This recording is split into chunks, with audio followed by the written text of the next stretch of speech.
the market's fear gauge just went quiet again. Quiet markets. My favorite kind. Nobody panicking, nothing breaking, yet.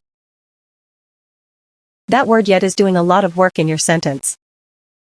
And it goes quiet right before one of the biggest weeks of the year. The VIX closed Friday near 18. 2 weeks ago it was around 15, about as calm as this market gets. And calm is exactly when I start paying attention. Because calm is not the same thing as safe.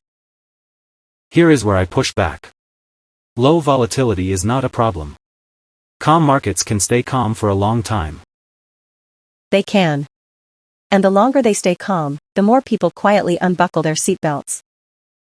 Picture swimming in flat, still water. It feels great, right up until you notice the fin.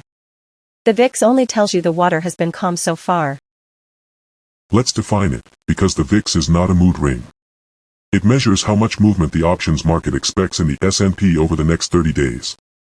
In plain terms, it is the price of insurance on the market.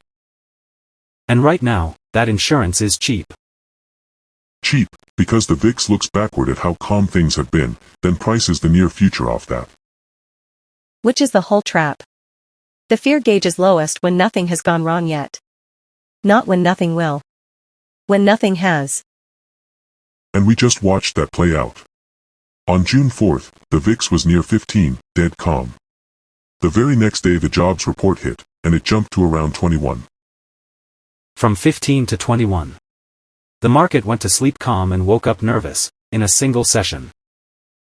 Almost 40%, on one data point. Then over the next week it drifted right back down to the high teens. So the pattern is calm, catalyst, spike, back to calm. And right now we are back at calm, standing directly in front of the next catalyst.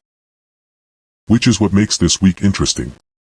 The Fed makes its rate decision, and the new inflation numbers land in the same stretch, two events that can move the whole market.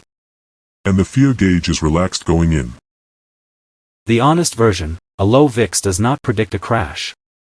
It is not a sell signal. Plenty of calm markets just stay calm. Agreed. But here is the risk. When protection is this cheap and everyone is relaxed in front of a known, binary event, the room for a surprise is wide open. If the Fed or the inflation print lands off script, there is very little fear in the price to cushion it. That is gap risk. Not a prophecy. An asymmetry. When insurance is this cheap, staying cautious costs almost nothing, and getting caught flat-footed costs a lot. So the lesson, a low VIX does not tell you which way the market goes. It tells you the market is positioned for calm, exactly when a shock has the most room to move things. So calm is not the enemy. Complacency is. And there is always someone selling a low VIX as a green light pile in, nothing can go wrong. That is mistaking a thermometer for a fortune teller. The VIX measures temperature. It does not see the future. So when the fear gauge goes quiet, do not read it as all clear.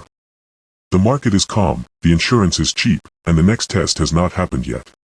Calm going into a catalyst is not safety. It is just calm, for now. So here is our question, does this week stay quiet, or does the Fed wake the gauge back up? Drop your read in the comments.